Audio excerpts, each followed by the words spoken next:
Assalamu alaikum. Je reviens aujourd'hui vers vous pour une vidéo pour répondre aux commentaires, aux nombreux commentaires qui ont été faits par les défenseurs de Islam ibn Mohammed concernant ma dernière vidéo dans laquelle je mettais en garde contre le traitement d'Islam ibn Mohammed de la question de la viande halal et de la viande haram.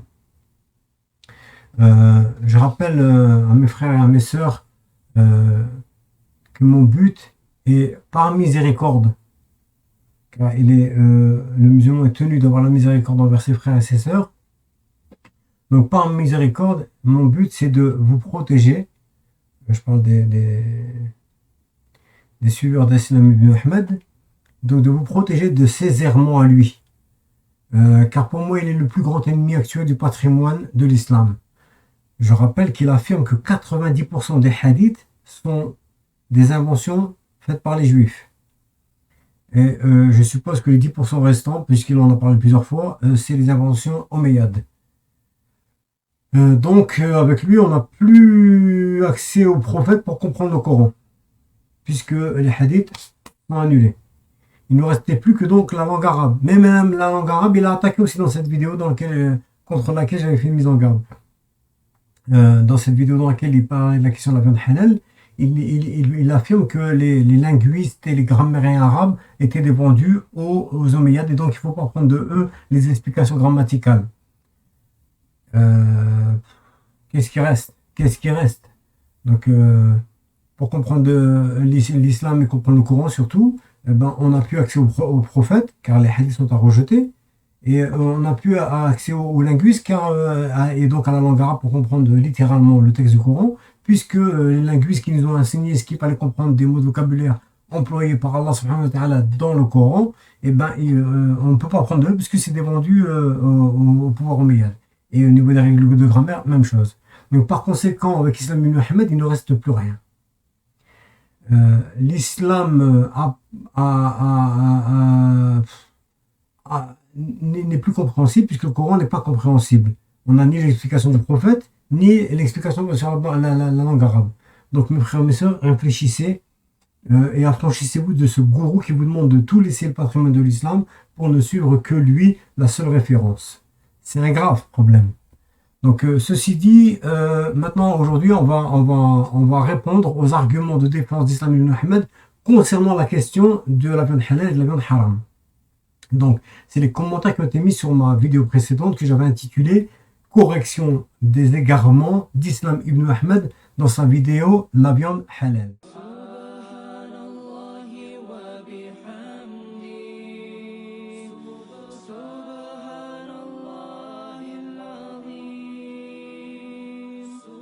Donc pour commencer, je ne pourrai évidemment pas répondre à chacun de ces arguments, mais pour n'oublier personne, je les ai regroupés en trois catégories principales.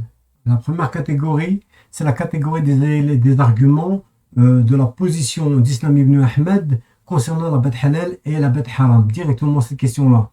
Donc on a eu deux arguments qui ont été donnés importants. Le premier, c'était l'argument d'autorité, qui m'a été donné par quelqu'un qui s'appelle MD Mies, enfin c'est son surnom évidemment, qui m'a apporté une vidéo, ou m'a mis en lien à une vidéo d'Ibn Uthaymin dans laquelle celui-ci semblerait tenir la même position qu'Islam ibn Ahmed.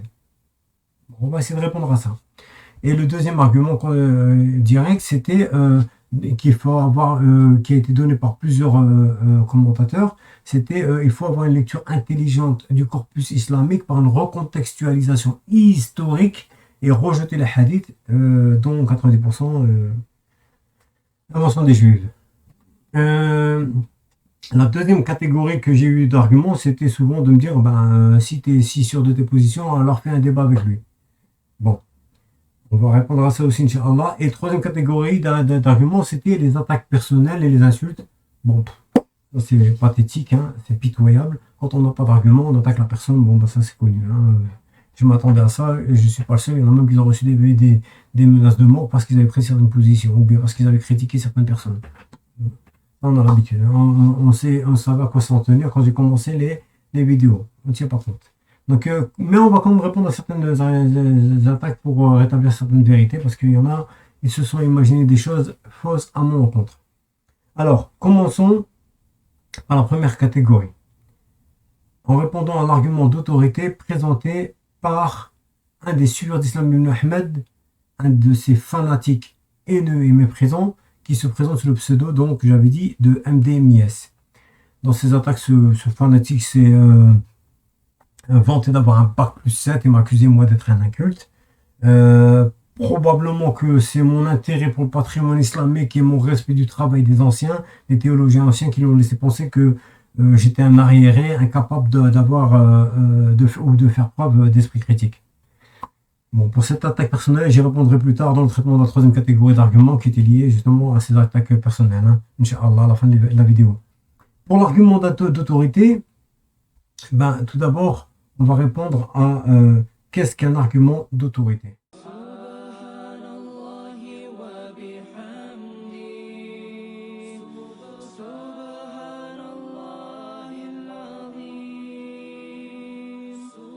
D'après le site commentaires-composés.fr, qui est un site destiné aux bacheliers, ils indiquent, et qui était assez costaud, mais je ne le mets pas à l'écran parce qu'il y avait des images de pas très voilà. Pour moi, je n'accepte pas ce genre d'image, donc je ne les ai pas mis. Mais le site est très compétent, les gens qui sont dedans sont très compétents. Alors ils disent que l'argument d'autorité consiste à citer une personne connue de tous pour valider une position, un auteur célèbre ou un scientifique. La personne citée ayant autorité, l'argument avancé pourra être difficilement critiqué. Donc voilà ce que c'est qu'un argument d'autorité. Et en l'occurrence, notre bac plus 7, le MDMIS, là, a tenté de me prouver qu'Islam ibn Ahmed avait raison et moi tort avec deux arguments d'autorité en fait. Le premier, il a commencé par me dire que Islam ibn Ahmed est un savant et moi un ignorant, donc forcément il a raison et moi tort. Curieuse logique. Le deuxième argument d'autorité qu'il a présenté, c'est, comme je l'ai dit, comme je l'ai indiqué, c'était la vidéo d'Ibn Uthaymin dont il m'avait mis le lien dans son commentaire. Donc la vidéo d'Ibn Uthaymin dans laquelle il semble tenir la même position qu'Islam ibn Ahmed concernant la bête halal et la bête haram. Conclusion, pour lui je suis un nul. En fait, le terme précis qu'il a utilisé, c'était ahmar, un âne, car j'ose dire qu'Islam ibn Ahmed a tort concernant la bête halal alors que c'est un savant et moi un ignorant. Et en outre, on a un autre savant très réputé, Ibn Uthaymin, qui tient la même position que lui. En gros, c'était ça sa logique. Donc, au-delà du caractère pitoyable de la vantardise d'être un bac plus 7 et des propos injurieux de ce fanatique, c'est l'indigence scientifique de ton propos, monsieur MDMIS, qui m'interpelle. En fait, c'est tellement faible intellectuellement que je pense que tu devrais attaquer en justice l'université qui t'a délivré ton bac plus 7 parce qu'à mon avis, t'ont signé tout sauf la démarche scientifique. Je vais te dire comment valider un point de vue, celui d'Islam ibn Ahmed en l'occurrence, au motif qu'une personne d'autorité tient la même position que lui. C'est pitoyable. Où est l'esprit critique ? Où est l'argument scientifique? Où est l'argument académique? Où est l'argument théologique? D'un point de vue scientifique ou académique, n'as-tu pas appris que l'humain est faillible, quel que soit son degré d'expertise dans un domaine donné? Et donc, il faut s'attacher à analyser son argumentation et non juste se contenter de citer bêtement X ou Y.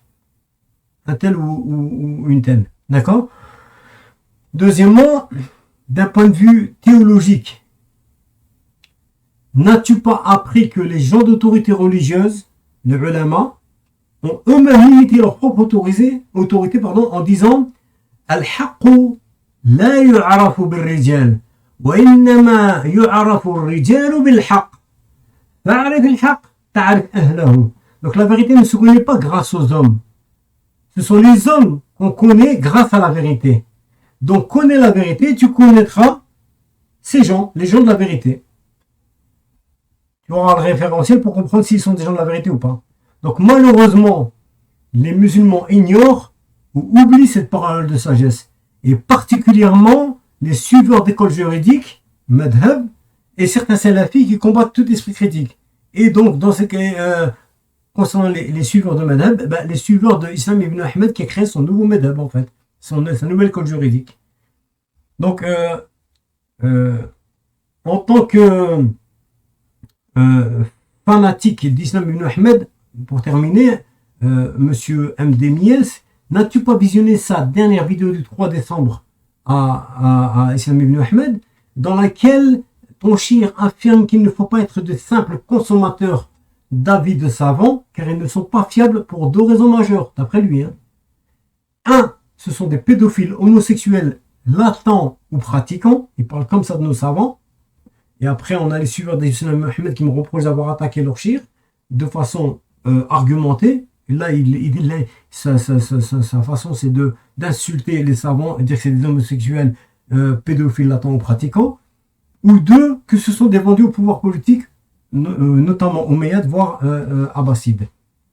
Donc, comment peux-tu valider la position de ton shir en te basant sur l'argument d'autorité d'Ibn Uthaymin, qui est un shir salafi, alors que ton shir dénigre systématiquement les salafs, les anciens pieux, dont fait partie, Inch'Allah, Ibn Uthaymin, avec les accusations les plus abjectes qu'on vient de citer.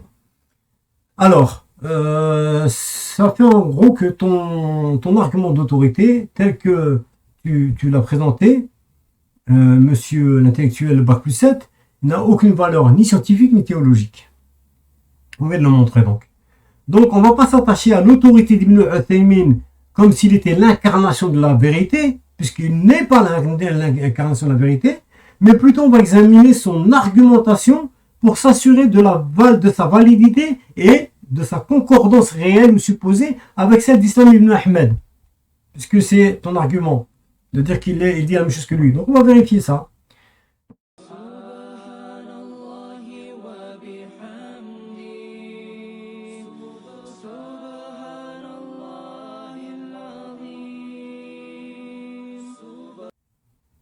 Donc voilà, on va regarder pour commencer cette réalité de l'argumentation d'Ibn Uthaymin. On va d'abord s'assurer de ce qu'il dit en écoutant la vidéo d'Ibn Uthaymin qui dure pas longtemps, qu'à peine 3 minutes.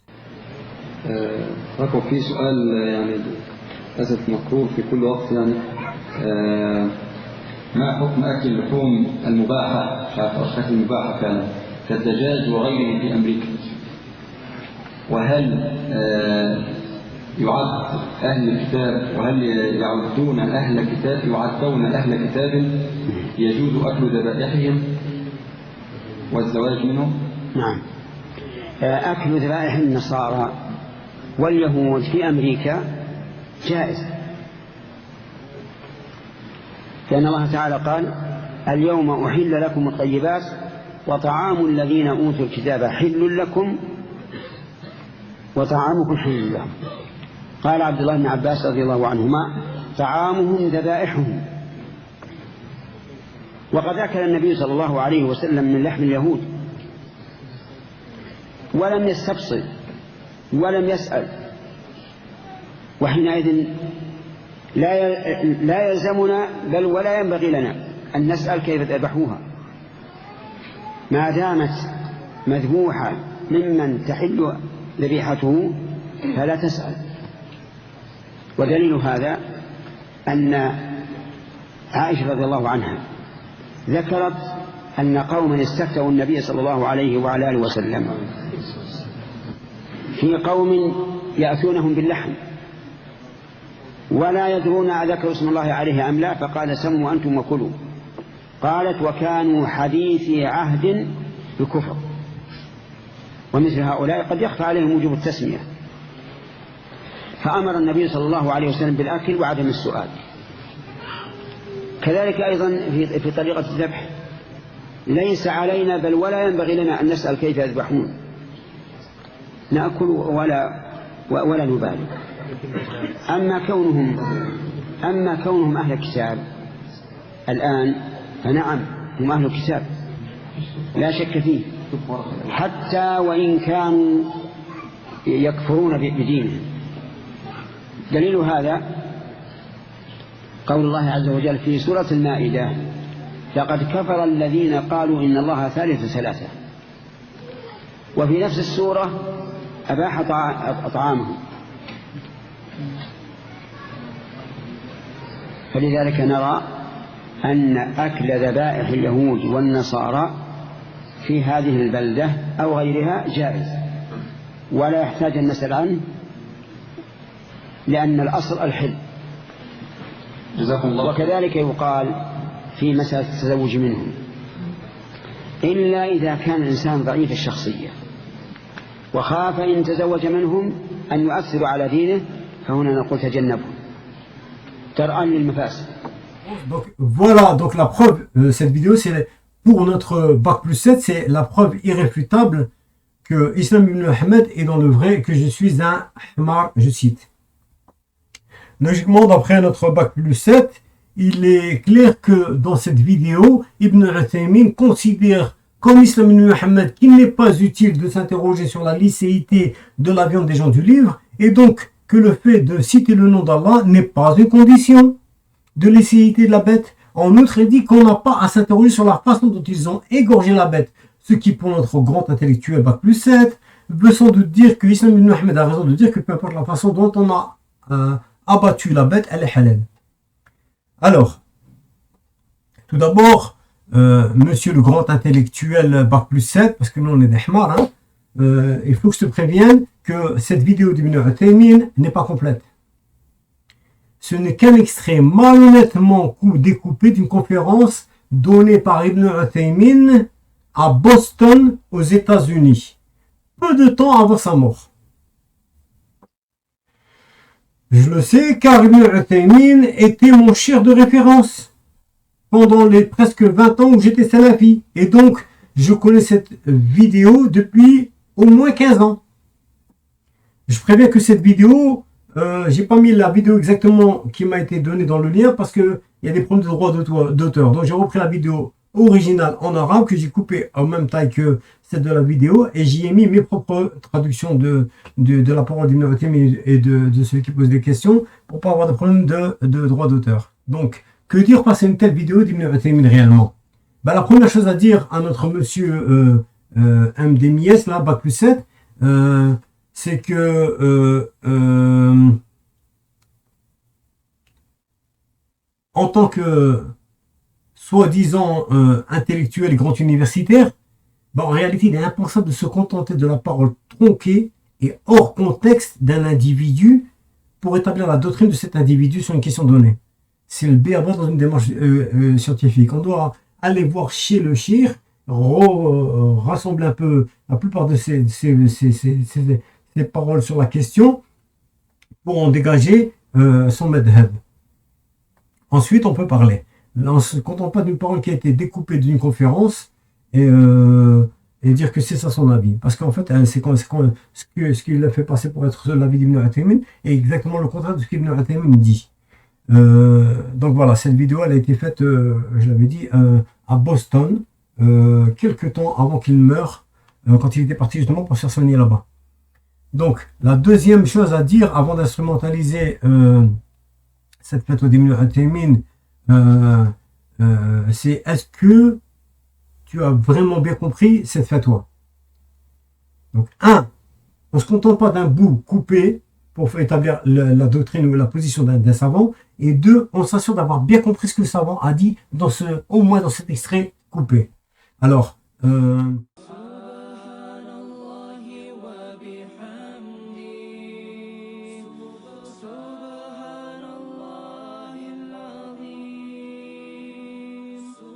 voilà donc monsieur Bac plus 7, si vous ne maîtrisez pas la langue arabe, je suppose qu'avec votre niveau d'études, vous savez lire. Or, les sous-titres français montrent qu'Ibn Uthaymin n'accepte pas que la viande soit issue d'une bête non égorgée, comme le dit Cheikh Islam ibn Ahmed. Au contraire, il existe que la bête soit égorgée, des gens du livre soient égorgés. Et dans cet extrait vidéo malhonnêtement coupé, comme je le répète, eh ben, Ibn Uthaymin répète à plusieurs reprises qu'il faut que la bête soit égorgée. أكل ذبائح النصارى واليهود في أمريكا جائز. قال عبد الله بن عباس رضي الله عنهما: طعامهم ذبائحهم وحينئذ لا يلزمنا بل ولا ينبغي لنا أن نسأل كيف ذبحوها ما دامت مذبوحة ممن تحل ذبيحته فلا تسأل. فلذلك نرى أن أكل ذبائح اليهود والنصارى في هذه البلدة أو غيرها جائز.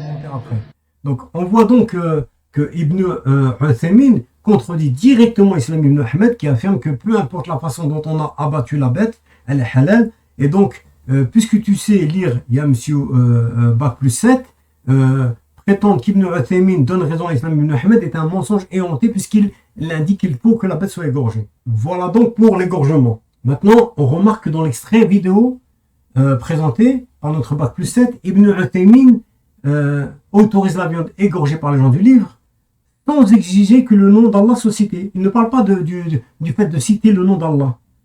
Donc pour notre Bac plus 7, c'est la bonne preuve qu'Islam Ibn Ahmed a raison sur ce point et qu'il n'est pas obligatoire de citer le nom d'Allah sur la bête lors de l'égorgement pour qu'elle soit halal.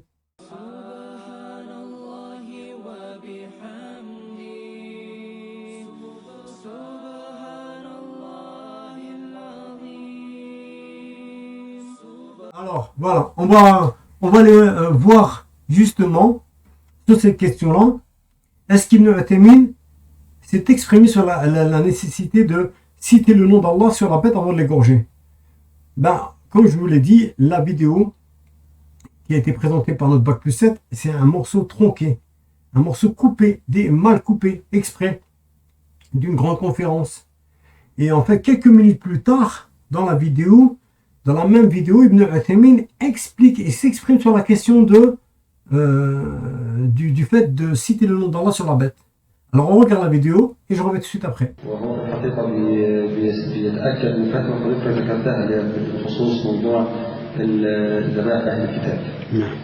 بيقول شاعر لنا فتوى منسوبة إليكم قد أجبتم بها بعض السائلين في هذا الصيف حيث الدورة العلمية بجواز أكل الذبيحة التي يذكر اسم الله عليها وكان الذابح كتابيا فهذا صحيح من مذهبكم؟ نعم، لكن بعض الناس يفهم الخطأ.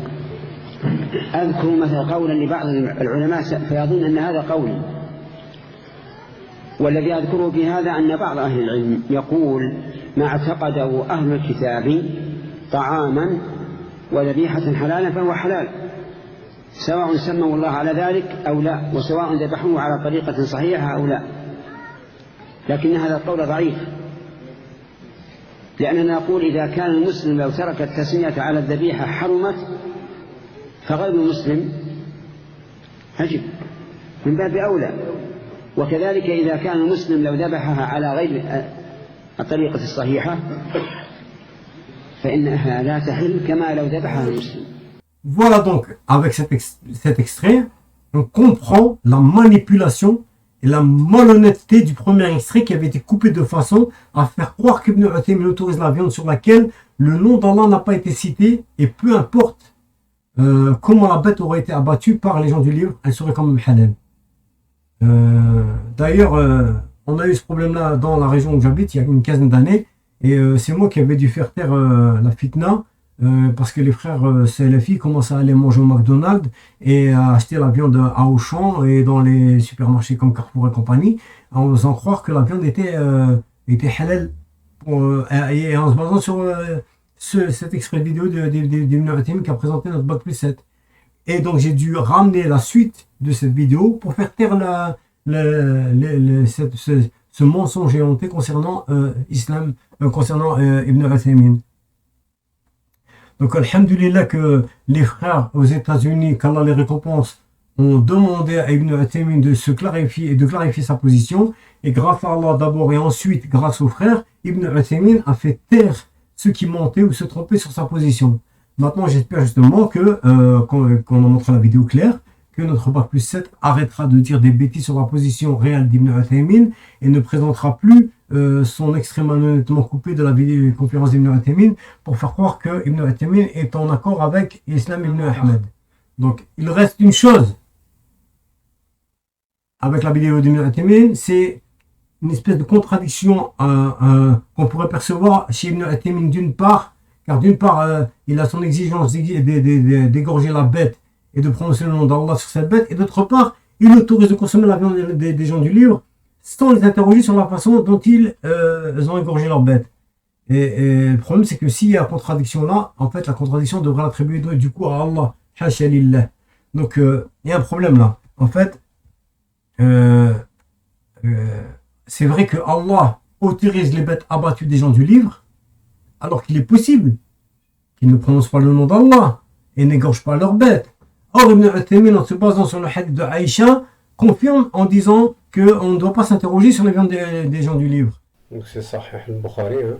Et ici il y a le nom de Bukhari, qui est mort en 256 de l'Hégire, soit en 870 de la chrétienne.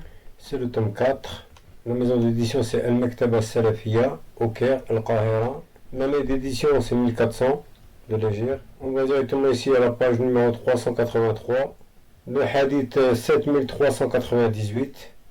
Donc c'est d'après Aïcha, à propos d'un groupe de gens qui a dit, à propos d'un groupe, قالوا يا رسول الله, ô messager d'Allah, إن هنا أقواما حديثا عهدهم بالشرك يأتون بلحمان لا ندري يذكرون اسم الله عليه أم لا. قال اذكروا أنتم اسم الله وكلوا. D'après ce hadith, Ibn Uthaymin lui-même, donc pour justifier qu'on n'a pas à s'interroger sur la façon dont les gens du livre ont égorgé leurs bêtes, certains se sont dit à propos de ça que la double exigence d'Ibn Uthaymin, elle ne tient plus, parce qu'on ne peut pas d'un côté exiger, avoir sa double exigence de égorger et de citer le nom d'Allah, et de l'autre côté pas interroger. C'est ça qu'ils se sont dit. D'abord, nous ne mettons pas en garde contre l'esprit critique, contrairement à ce que certains commentateurs ont pensé de la vidéo précédente. Nous, au contraire, on l'encourage. Et en cela, on rejoint Islam ibn Ahmed, dans une certaine mesure. Parce que c'est pas la même manière. Ce contre, justement, parce que ce contre quoi nous mettons en garde, c'est le mépris et l'arrogance envers les savants. Avoir un esprit critique et avoir le mépris et l'arrogance, c'est pas pareil. En arabe, c'est la différence qu'il y a entre un naqd ou l'intiqad. D'accord? Deux différences. La critique et le criticisme, si vous préférez. Donc, pensez qu'Ibn Uthaymin, justement, qui a passé toute sa vie dans la science, à l'apprendre et à l'enseigner, il est plus trompé à ce point sans se rendre compte, et que nous, malgré notre peu d'engagement, je pense que tout est relatif, mais par rapport à lui, notre peu d'engagement dans l'étude théologique, on aurait compris, lui, il serait même pas rendu compte de son erreur. C'est vraiment de l'orgueil, du mépris. L'imam Mujahid, attention, a dit deux personnes n'apprendront jamais, le timide et l'orgueilleux. Donc attention à ne pas être orgueilleux parce qu'on ne comprendra jamais rien, on n'apprendra jamais rien. Alors, faisons preuve d'humilité vis-à-vis d'Ibn Uthaymin et demandons-nous pourquoi d'un côté il autorise la viande des gens du livre et de l'autre sans interroger et sur elle, et de l'autre côté il exige l'égorgement et que le nom d'Allah soit prononcé. Ben, en fait, cet illustre savant, je considère bien que c'est un illustre savant, même si je ne partage pas tous ses avis, il a une connaissance, une très grande connaissance du Coran, et il sait parfaitement qu'Allah a dit أَفَلَا يَتَدَبَّرُونَ الْقُرْآنَ وَلَوْ كَانَ مِنْ عِنْدِ غَيْرِ اللَّهِ لَوَجَدُوا فِيهِ اخْتِلَافًا كَثِيرًا. Ne médite-t-il donc jamais le Coran s'il émanait d'un autre qu'Allah, n'y trouverait-il pas de multiples contradictions. Le verset 82 de la sourate 4. Donc, d'un côté, on a le Coran qui autorise la nourriture des gens du livre, qui entre autres mangent du porc, et de l'autre on a l'interdit de la viande de porc. Donc, il y aurait une contradiction, a'udhu billah? Bien sûr que non. En fait, le cas relève du mutlaq, l'absolu, et du muqayyid, le limité. Et donc, pour cela, vous pouvez trouver des liens sur Internet. Je vous mettrai un lien, Inch'Allah, qui explique en détail ce qu'est le mutlaq et le muqayyid. Mais en gros, qu'est-ce que ça veut dire? Eh ben, en fait, que l'autorisation de la nourriture des gens du livre, c'est une autorisation absolue, mais qui est limitée par un cadre. Le cadre qui exclut certaines nourritures spécifiques qui nous ont été interdites dans le Coran et la Sunna, comme le porc, l'alcool et autres. Et les bêtes non abattues selon le rite islamique et avec le nom d'Allah. Donc, si on devait littéralement croire que le verset 5 de la sourate Maïda qui indiquait que la nourriture des gens du livre nous est licite sans condition, alors on devrait croire que le porc et l'alcool sont halal. S'il y aurait donc une contradiction inacceptable dans le Coran. Mais non, en fait, ce qui se passe, comme je viens de le dire, c'est le mutlaq al-muqayyid qui veut dire que il y a un cadre qui exclut certaines limites, certaines nourritures, et dans ce cadre-là, l'autorisation de manger des gens du livre, elle est totale, absolue. Ce qui veut dire, contrairement à ce que certains pensent, c'est que si un juif ou un chrétien vient avec une bête, il l'égorge et il dit Bismillah, la bête est totalement halal, absolument halal pour nous. C'est ça que ça veut dire. Il n'y a pas de limitation. On ne fait pas de distinction entre le musulman, le juif et le chrétien pour la bête halal. À partir du moment où elle est égorgée selon le rite islamique et que le nom d'Allah a été cité sur la bête au moment de l'égorgement, l'affaire elle est classée. C'est fini. Donc malheureusement, l'islam ibn Ahmed, lui, n'exige pas que la bête soit égorgée et que le nom d'Allah soit prononcé. Bon, il reste une dernière chose à clarifier. Comment comprendre qu'il ne faille pas s'interroger donc sur la bête des gens du livre? Et quelles sont les limites de cette injonction de ne pas s'interroger sur la nourriture des gens du livre? Comment on fait?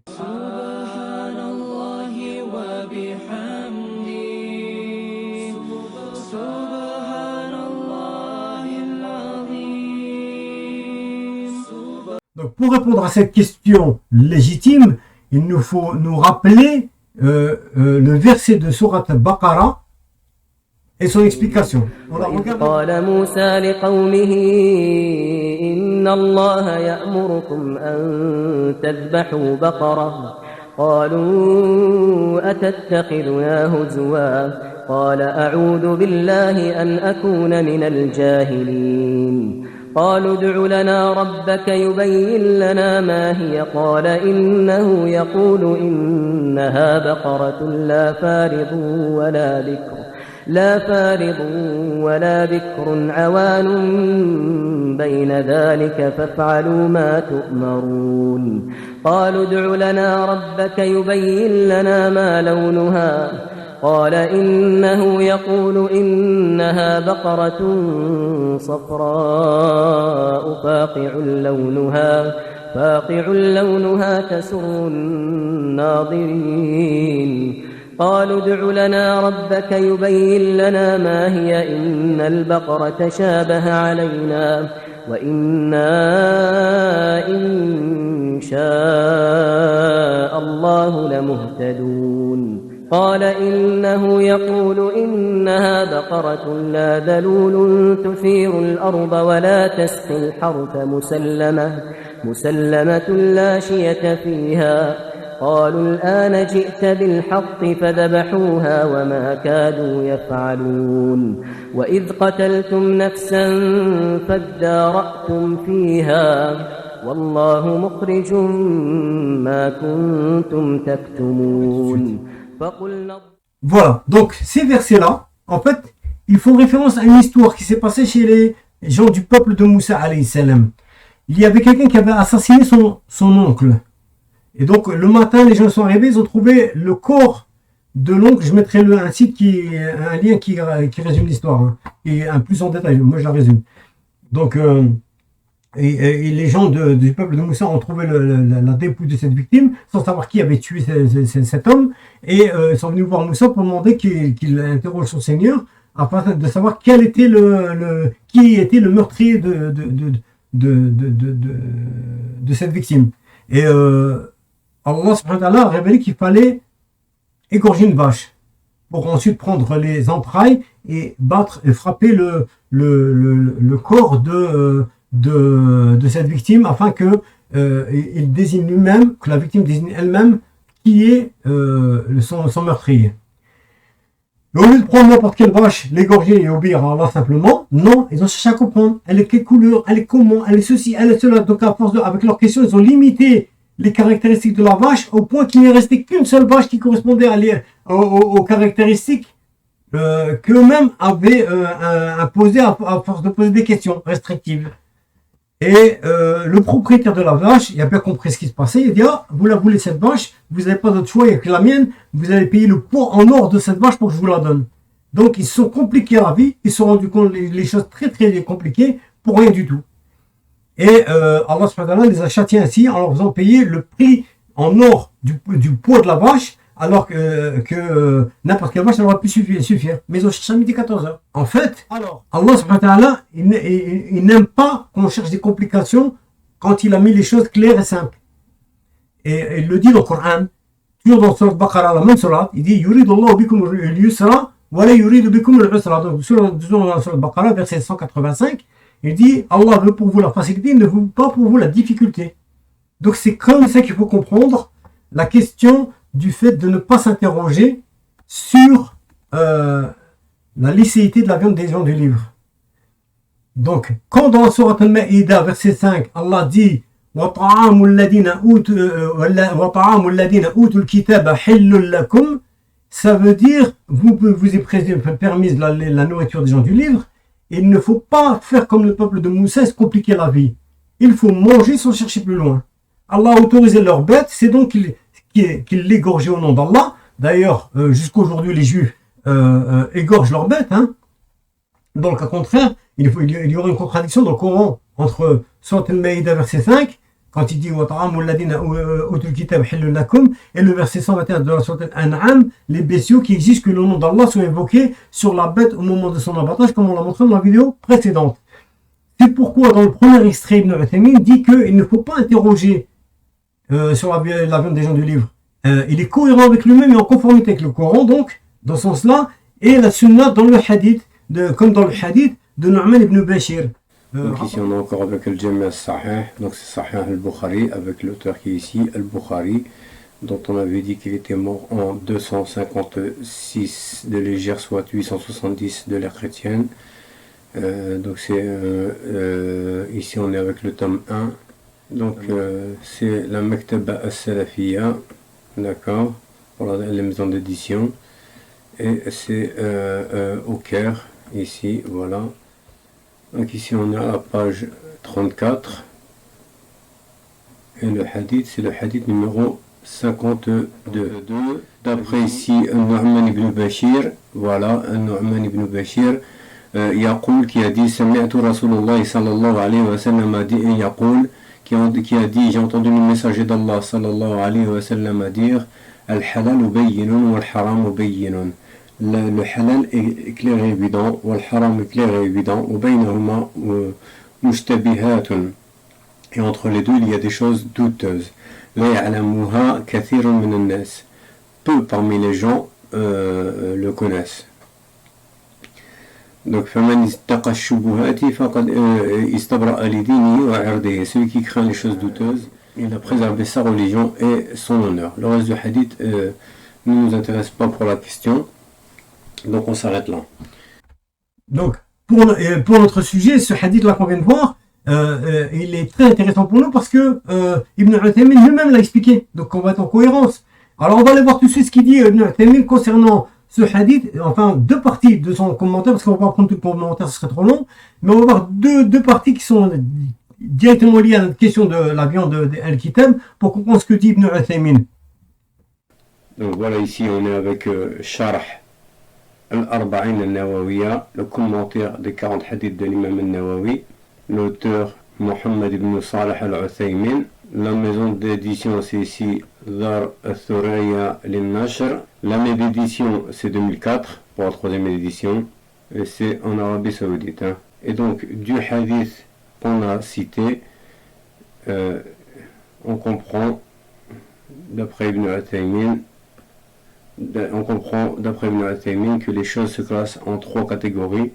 On a la première catégorie ici, al-awwal, c'est ma alimna anna shar'a adhina fihi, donc ce dont on sait que la loi islamique évidemment l'a autorisé, fa huwa mubah, alors c'est autorisé. Donc quand la loi islamique l'a permis, c'est autorisé. Fa huwa mubah, autorisé. مثل أكل النبي صلى الله عليه وسلم من حمر الوحش, comme le fait que le prophète sallallahu alayhi wa sallam a mangé les ânes sauvages. والثاني ما علمنا أن شرع نهى عنه كذات الناب من السباع فهذا ممنوع. Donc la deuxième catégorie de choses, c'est ce dont on sait que la loi a posé un interdit, نهى عنه كذات الناب, comme ceux qui possèdent un croc, C-R-O-C, les grosses canines, donc من السباع, comme parmi les lions. فهذا ممنوع, donc ça c'est interdit. Et la troisième catégorie, c'est ما لم نعلم عنه, ce dont on ne sait pas, فهذا مباح, donc ça c'est autorisé. لأن الأصل في غير العبادات الإباحة, car d'origine ce qui ne fait pas partie des adorations est autorisé. Donc quand on ne sait pas si ça fait partie vraiment clairement du halal ou clairement du haram, et qu'on n'a pas, on prend l'asl, quand on ne connaît pas ce que la loi a dit dessus, on prend l'asl, l'origine, et d'origine les choses sont halal. Donc voilà pour la première partie. Maintenant on va aller à la page 129, donc ici la page 129, et là on va revoir le commentaire du hadith de Aïcha rapporté par Ibn Uthaymin pour justifier le fait qu'il ne fallait pas interroger à propos de la viande des gens du livre.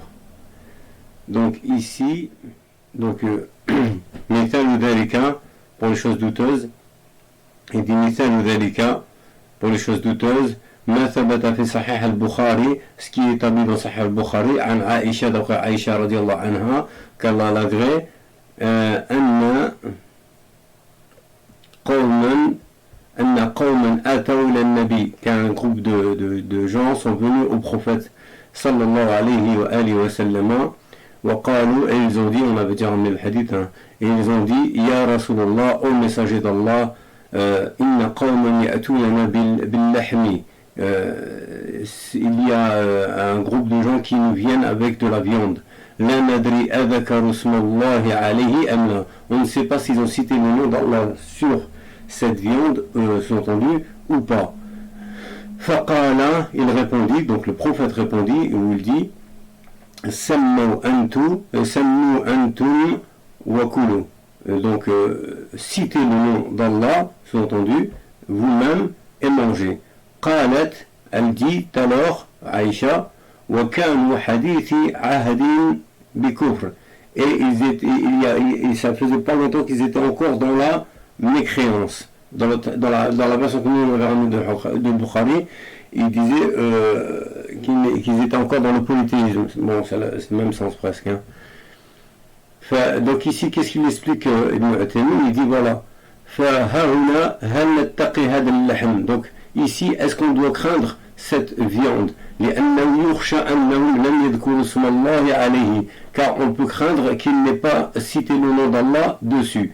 Ce qui montre bien que pour Ibn Uthaymin, c'est indispensable de citer le nom d'Allah, puisqu'il parle de crainte.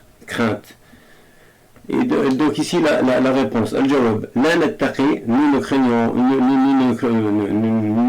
craignons pas cela, لأنه ليس هناك ما يوجب الاتقاء, car il n'y a rien ici, il n'y a rien qui implique l'obligation de la crainte.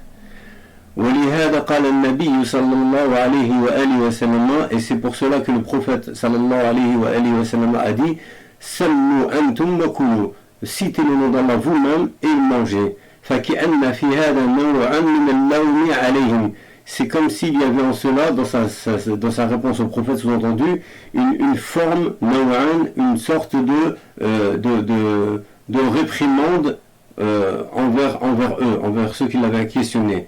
كأنه عليه الصلاة والسلام, comme si que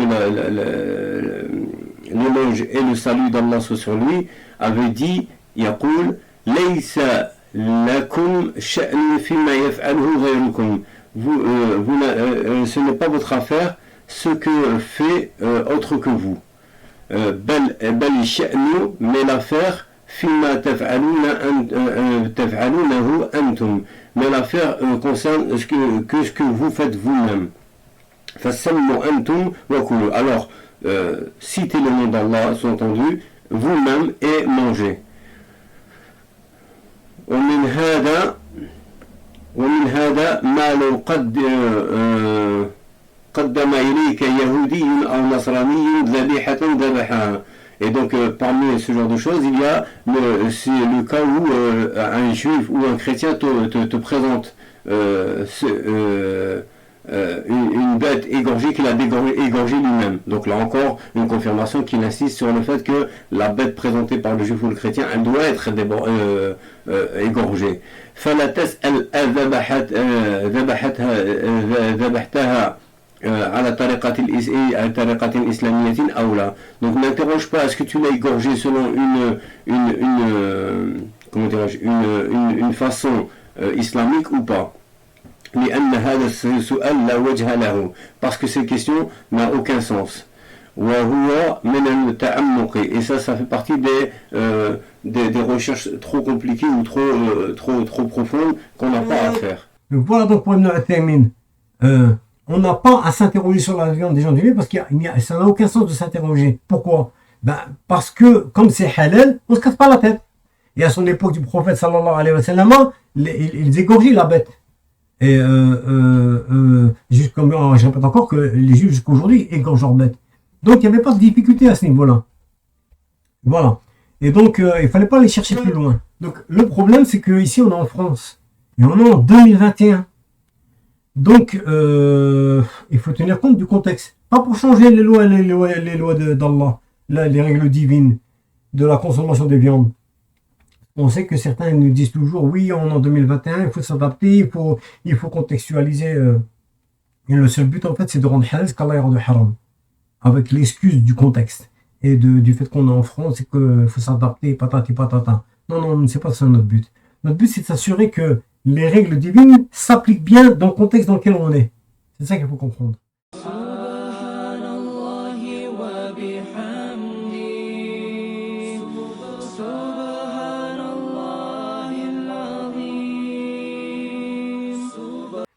Alors, qu'est-ce qu'on sait sur les viandes qui sont ici? Les viandes qui sont vendues dans le commerce de la grande distribution, c'est-à-dire les commerces qui ne sont pas étiquetés halal, on sait très bien que ces bêtes-là, elles ne sont pas égorgées. Puisque, allez, à titre d'exemple, Brigitte Bardot, elle demande que ne soient plus égorgées les bêtes halal, et elle est contre les bêtes halal parce qu'ils égorgent. C'est ça qu'elle reproche. Mais elle ne reproche pas ça aux autres bêtes de la grande distribution, parce qu'elle sait très bien qu'ils ne sont pas égorgés. Et tout le monde le sait que ce n'est pas égorgé.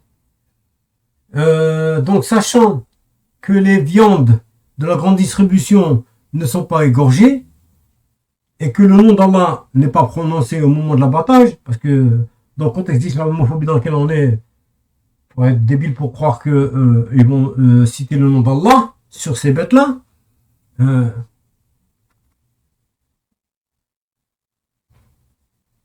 on ne peut pas dire que ces bêtes-là sont halal.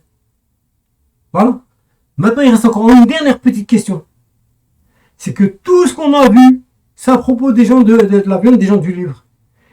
Est-ce qu'on peut encore dire aujourd'hui que la population française est chrétienne? Parce qu'Ibn Uthaymin, il a parlé sur la population américaine, elle n'est pas la même que celle en France. Donc est-ce que la population en France est chrétienne? Alors, quand j'étais en deuxième année de licence, on avait un professeur très compétent, un cours extrêmement intéressant. Il nous avait fait un cours, c'était un historien spécialisé sur l'histoire américaine, et il nous avait fait le premier semestre, il nous avait fait sur l'islam, l'Amérique en noir et blanc, et donc il avait parlé du combat noir pour les droits civiques et pour contre l'esclavage et ainsi de suite, hein, et contre la ségrégation, tout ça. Et deuxième semestre, il nous avait parlé justement de les origines protestantes de l'Amérique. Et pour illustrer son cours, et pour commencer son cours, introduire son cours, il nous avait expliqué, il avait illustré avec une image de, on avait vu une vidéo de Barack Obama quand il faisait son serment d'allégeance, quand il est devenu président, et il a fait son discours, là, il a juré sur la main sur deux Bibles. Et il avait dit la première Bible, c'était la Bible de Martin Luther King, et en dessous celle de Abraham Lincoln, si je ne me trompe pas pour la deuxième, mais en tout cas la première de Martin Luther King, ça j'en suis sûr, je me rappelle bien. Et il avait dit, voilà, ça c'est impensable en France, parce qu'en France c'est un pays laïque. Donc déjà on est dans un pays laïque, pas un pays chrétien, premièrement. Deuxièmement, est-ce que la population elle est chrétienne? Ben justement, il nous avait montré les statistiques pour comparer encore la France à l'Amérique, et que la France, ils étaient à peine à 11%, je crois, qui se réclamaient chrétiens. Alors, on va voir maintenant, j'ai pu retrouver son site qu'il avait cité à l'époque, j'ai pas réussi à retrouver la référence, mais j'ai trouvé un autre site très sérieux de statistiques et qui nous montre que la majorité des gens qui vivent en France se considèrent non croyants. On voit ça et on revient tout de suite après. Donc nous voici ici avec le site Statista qui est un site très sérieux et il est indiqué comme titre religion, les pays les plus et les moins religieux au monde. Alors, ici il est indiqué la France fait partie des pays les moins croyants au monde. Je le mets en surbrillance. Voilà. Seuls 47% des Français déclarent appartenir à une religion. Voilà pour des statistiques sérieuses. Ok? Donc, ici, elle insiste, elle dit parmi les pays accordant encore moins d'importance à la religion que la France, on trouve la Chine avec 21% se déclarant croyants. Donc la France fait partie des pays les moins croyants qui existent. Ici, on voit encore, parmi les pays les plus, une comparaison avec les autres pays, les pays parmi les plus et les moins religieux au monde, et quand on voit que la France comparée aux autres pays, elle est en avant-dernière position, vous le voyez ici, avec ses 47%. Et l'Amérique, dont avait parlé Ibn Uthaymin, ici, sont à 69%, donc majoritairement croyants en une religion, je parle. Donc, la France n'est pas un pays majoritairement croyant. Et donc voilà, vous voyez bien qu'en France, on ne peut pas considérer la population française comme étant une population chrétienne. La majorité n'est même pas croyante. Et dans cette minorité croyante, qui se réclame croyante, on a plusieurs religions différentes. Et il y a une différence entre ceux qui se réclament ou qui se déclarent croyants et ceux qui sont réellement croyants. Parce qu'on sait très bien qu'il y en a qui disent de chrétiens comme ça, oh, je suis chrétien, mais en réalité, ils n'en ont strictement rien à faire du christianisme. Ils sont des points carrément athées en réalité. Mais culturellement, ils disent chrétiens parce que voilà, ils ont été éduqués dans la foi chrétienne ou entre guillemets dans la foi chrétienne. Ils ont eu leur baptême, ils ont été à l'église pour le baptême et pour leur communion, et puis après ils sont devenus carrément athées. Donc, mais ils se disent culturellement chrétiens, alors qu'en réalité, ils sont même pas croyants à l'existence d'un Dieu. Bref, on va pas rentrer dans ce détail-là. On sait que voilà, statistiquement, on peut pas dire que la France est un pays chrétien.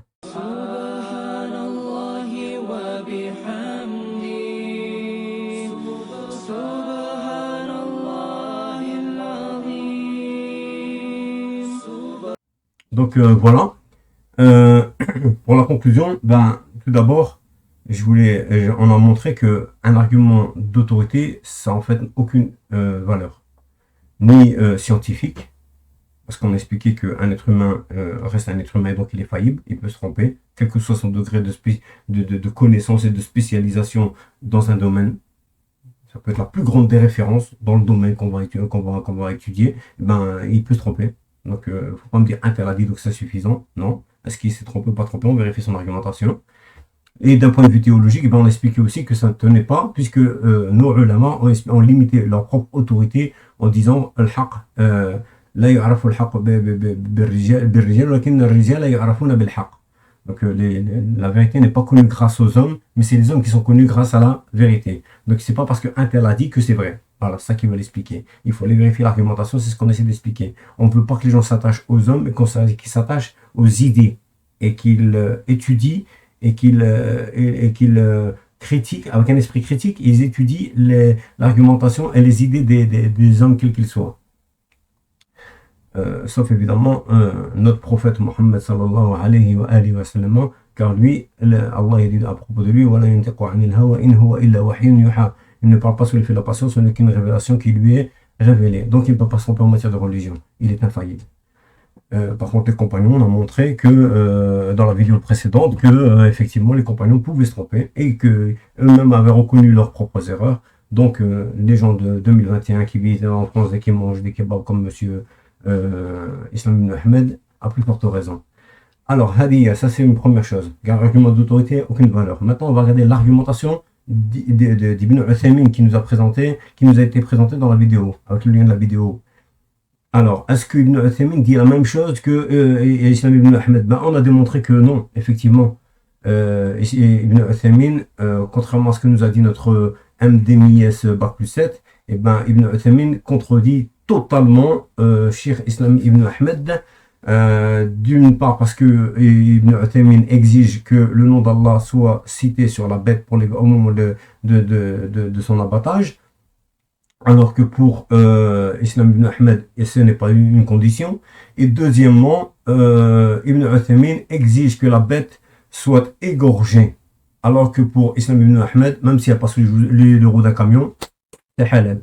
Donc, présenter la vidéo d'Ibn Uthaymin comme un argument d'autorité parce qu'ils viendraient dire la même chose que Islam ibn Ahmed, ça n'a aucun sens. Aucun sens. C'est une stupidité totale. Parce que, je répète, l'argument d'autorité en soi, ça n'a pas de valeur. Et l'argumentation d'Ibn Uthaymin, elle contredit totalement Islam ibn Ahmed. Donc notre Bac plus 7, en réalité, n'a rien compris à ce que dit Ibn Uthaymin. Il n'a rien compris, Mskin. Donc, alhamdoulilah, nous on connaît un petit peu Ibn Uthaymin parce que c'était mon cher de référence. Et je l'ai étudié longtemps. Et je l'appréciais particulièrement parce que chez lui, il y a une caractéristique que j'avais remarquée. C'était sa pédagogie et sa volonté de rendre simple les choses compliquées. C'est pour ça que je l'appréciais particulièrement. Et plus tard, je me suis rendu compte que quand il est mort et qu'il y a eu des biographies qui ont été faites sur lui, que en fait, ces biographes ont dit justement ça de lui. Ce que j'avais remarqué, eux-mêmes, ils disaient que c'était ça la caractéristique d'Ibn Uthaymin, d'être très près pédagogue, et que ça, il avait pris de son propre cheikh As-Sa'di. Donc, à la kulli hal, voilà. Ça, c'est d'un côté. Deuxième chose, par rapport à cette question-là, c'est que je voudrais expliquer que les questions de divergence en matière de fiqh, de jurisprudence, c'est pas un problème. C'est pas ça qui nous pose problème. On peut avoir des divergences sur une question de fiqh, c'est pas un problème, ça. Les divergences en question de fiqh, on en a sur quasiment toutes les questions de fiqh. Contrairement à ce que beaucoup de gens pensent, par exemple sur l'alcool, rien que l'alcool, tout le monde pense que l'alcool, c'est toute forme d'alcool, c'est haram. Il n'y a pas de doute. Et bien chez les Hanafi, non, par exemple. Chez les Hanafi, non. Ils disent, si ça vient du vin, c'est haram. Tout ce qui ne vient pas du vin, la bière, l'alcool, le whisky, la vodka, pas de problème, c'est autorisé. Retournez, allez, une référence très très simple. Il y a un livre de Albani qui s'appelle Tahrim al-Tarab. Vous retournez à l'Muqaddima, vous allez trouver ce qu'il ramène là-dessus. Ibn Taymiyyah aussi dans son Majmu' Fatawa. C'est les Hanafi, pas de problème. Takbiratul Ihram, quand on a fait salat et qu'on dit Allahu Akbar pour commencer la salat, ben, par exemple, chez les Hanafi aussi, c'est pas obligatoire. On n'est pas obligé de dire Allahu Akbar. On peut dire n'importe quelle autre façon, utiliser n'importe quelle autre façon comment dirais-je, d'exalter le nom d'Allah. On peut dire Subhanallah, Alhamdulillah, ce serait valable aussi pour eux. Voilà, et je peux emmener sur toutes les questions, retournez dans n'importe quel livre de fiqh et vous allez trouver chaque fois il est khilaf. Le plus complet sur les khilafat que je connais, c'est Al-Mourni ibn Qudama, au point que d'ailleurs certains savants ont dit de lui, de son livre, qu'une question qui n'est pas dans le Mourni, c'est pas une question. Tellement il a détaillé tous les khilafat qui existent sur chaque question. Et d'ailleurs certains savants déconseillent de lire ce livre-là pour les débutants parce qu'il va se perdre, voilà.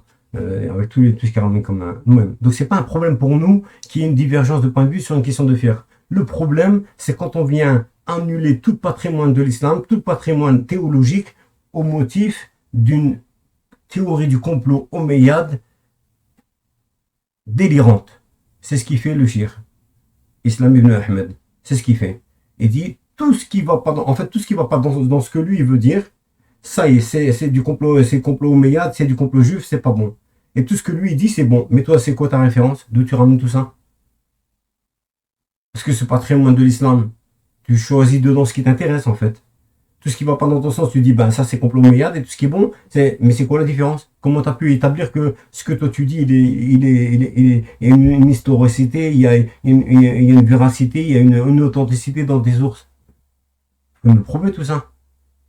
Donc, quand tu viens nous raconter des histoires de grammairiens qui auraient été achetés par les Omeyyades pour expliquer le verset du Coran qui imposait de citer le nom d'Allah qu'on avait détaillé dans la vidéo précédente, ben, il fallait le prouver ça. Ramène-nous les preuves qu'il y a un complot Omeyyade et qu'ils ont été achetés, comment et pourquoi, et quel était l'intérêt des Omeyyades de faire ça et de dire ça. Donc, le mot à la kulli hal, les Omeyyades, quel est leur but de faire ça? Quel est leur but d'exiger le nom d'Allah? Quel est leur but? En fait, ça c'est une théorie d'orientaliste. Les orientalistes disent que Mohammed n'est pas un prophète et en fait il a été éduqué, certains orientalistes, qu'il a été éduqué par une secte juive qui lui a enseigné tout ce qu'il nous a enseigné et qu'il a fait passer ça pour le message d'Allah. Et c'est exactement ce qu'il dit, en fait, d'une façon détournée. C'est ce qu'il dit Islam ibn Ahmed, que tous les hadiths, en fait, c'est une invention des juifs. Et il reprend en fait toute comment dirais-je, la pensée des orientalistes qui essaient de combattre l'islam. Attention, hein, il faut rester raison gardée et impartiaux. Il y a des orientalistes qui sont extrêmement compétents et extrêmement impartiaux et respectueux. Je peux vous citer certains que j'ai étudiés à la fac quand j'ai fait mon mémoire en islamologie pour avoir mon master 2 justement. Il y a une personne qui s'appelle comme Eric Dickinson, d'ailleurs entre parenthèses il s'est converti à l'islam. C'est un zaydite, mais c'est converti à l'islam. Il y a des gens comme Jonathan Brown qui est actuellement c'est chez les orientalistes actuels ou les islamologues, on les appelle plus des islamologues maintenant, mais c'est Jonathan Brown, c'est le Ibn Taymiyyah des islamologues. C'est la référence absolue. C'est un musulman, Islam, lui aussi. Islam, voilà. Il y a Ethan Goldberg que j'ai beaucoup cité dans mon mémoire qui portait sur la définition et le statut des compagnons. Son livre, qui était sa thèse de doctorat que j'ai utilisé comme référence beaucoup. J'ai pas trouvé d'erreur dedans. Tout ce qu'il dit, c'est valide. C'est très sérieux. Donc, c'est pas ça le sujet. Islam ibn Ahmed ramène des théories qui ne sont pas les siennes en fait. C'est des théories des plus virulents orientalistes anti-islam. Voilà. Faut pas vous tromper. C'est pas ma réflexion il avait fait une retraite, il a mené une réflexion. Tout ça, ça vient des orientalistes. On le sait très bien et on a les références, on a les livres et on les a étudiés. C'est pas on a étudié ça à la fac et je l'ai étudié aussi à travers le mémoire que j'ai dû rédiger pour valider mon master. Hadi, premièrement. Maintenant, il restait une deuxième chose. Donc, justement, c'était dans le deuxième argument pour défendre la position de Islam ibn Ahmed, justement, c'était ça. C'était qu'on nous demandait de valider, comment dirais-je, d'avoir une recontextualisation des textes du Coran et de la Sunna, une recontextualisation historique pour comprendre correctement, comme lui. C'est-à-dire, comprendre correctement, c'est comme lui. Sinon, c'est pas correct. C'est ça quand on a un gourou. Hein. Donc, justement, j'ai expliqué ici, on veut une recontextualisation historique.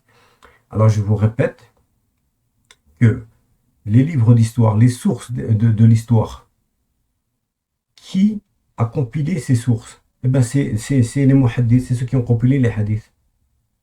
C'est ça. Donc, si on invalide les hadiths et qu'on dit que les compilateurs de hadiths comme Ahmed ibn Hanbal, comme al-Bukhari, Muslim, Abu Daoud, Sunan, tout cela, hein, si on invalide leur travail, ben vous devez obliger à valider toutes les sources de votre histoire, de votre historicité que vous voulez suivre, d'après Islam ibn Ahmed. Parce que les 2 premiers siècles de l'islam, il n'y avait pas de source, on n'a pas de source, on n'a pas de documents écrits, on n'a pas de sources archéologiques, on n'a pas de traces, on n'a c'était de la transmission orale, que de la transmission orale.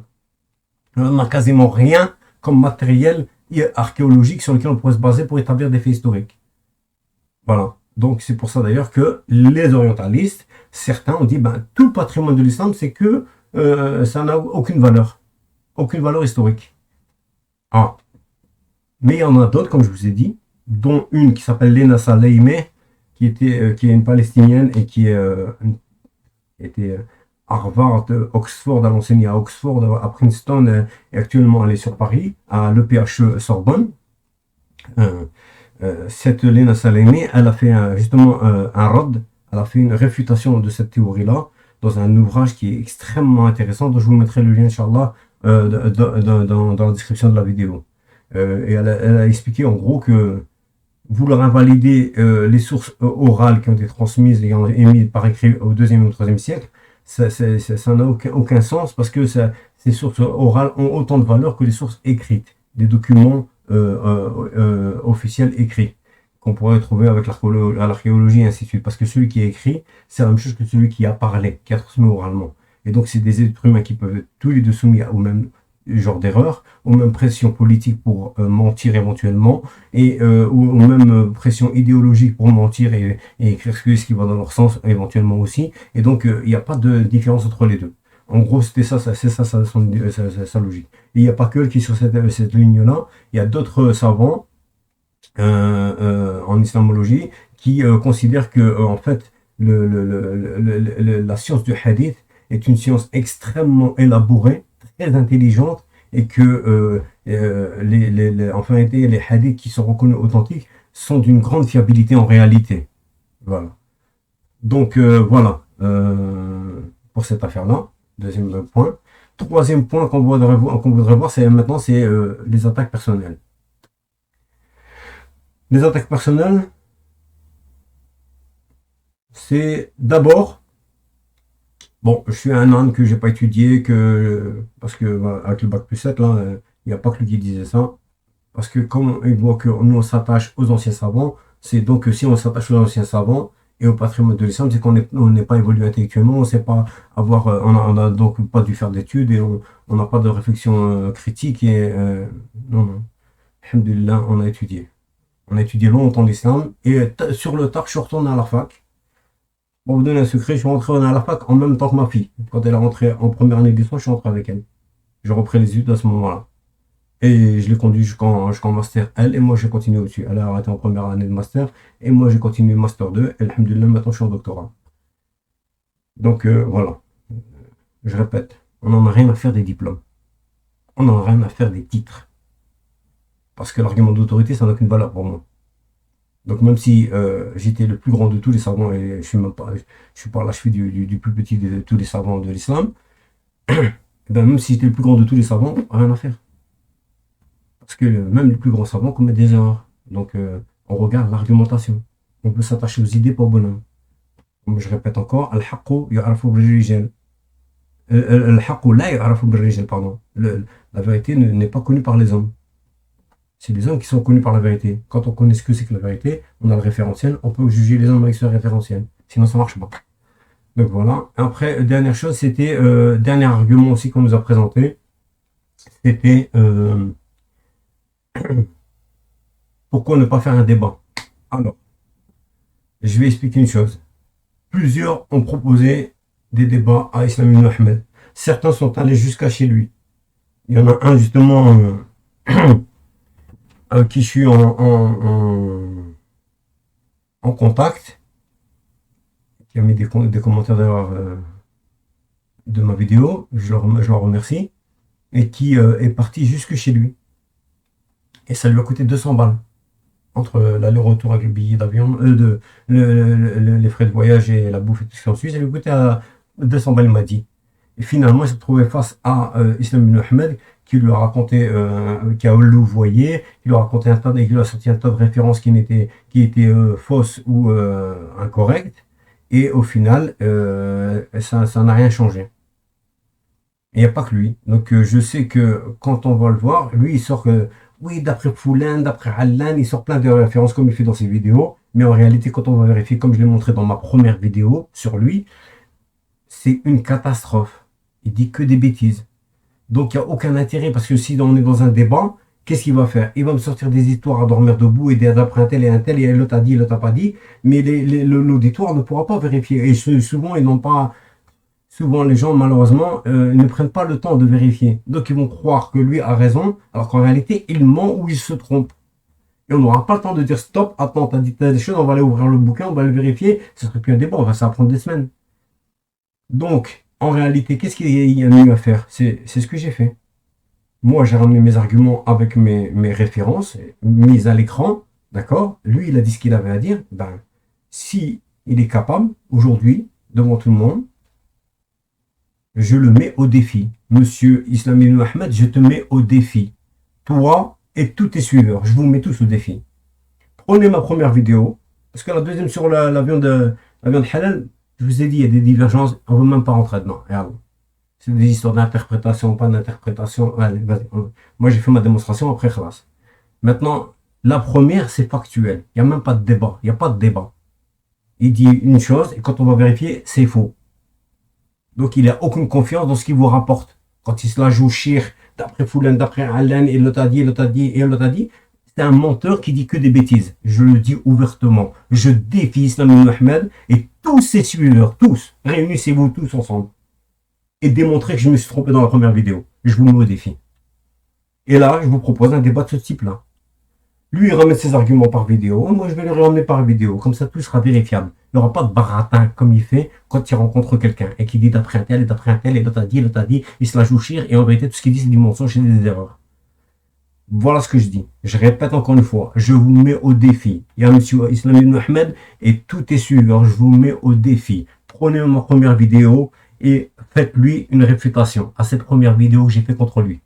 Sur le sujet du hadith, le Coran et la Sunna. Et ensuite, regardez ce que c'est qu'un vrai travail scientifique avec ma série que je suis en train de faire sur ce hadith justement. Lui, il a fait il a dit on va traiter de façon scientifique sur ce hadith-là et il a dit que des bêtises. Je l'ai démontré. Prouvez-moi le contraire.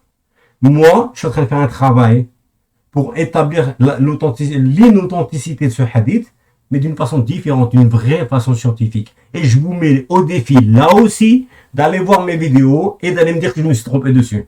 Prouvez-moi que je me suis trompé dessus. Prouvez-moi que ce que j'ai fait, c'est pas scientifique, c'est une erreur. Je vous mets au défi. Monsieur Islam ibn Ahmed et ses suiveurs, pas que lui tout seul, hein. Vous pouvez mettre tous ensemble. Moi, je suis tout seul, alhamdulillah, Allah fait le wujud. Mais vous pouvez vous mettre tous ensemble. Vous êtes beaucoup, d'accord? Allez-y, bismillah.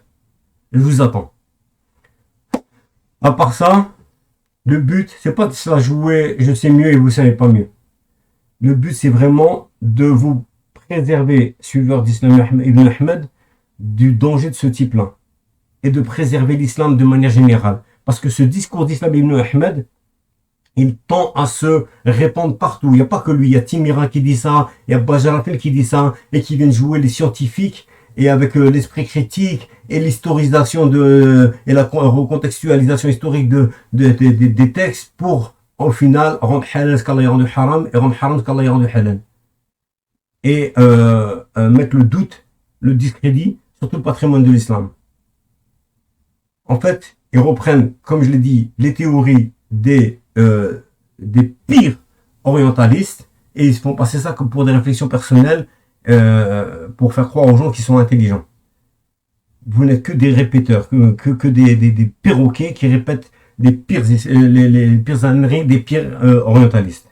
Il y a des orientalistes qui sont très intelligents, qui sont très impartiaux et qui font un très bon travail.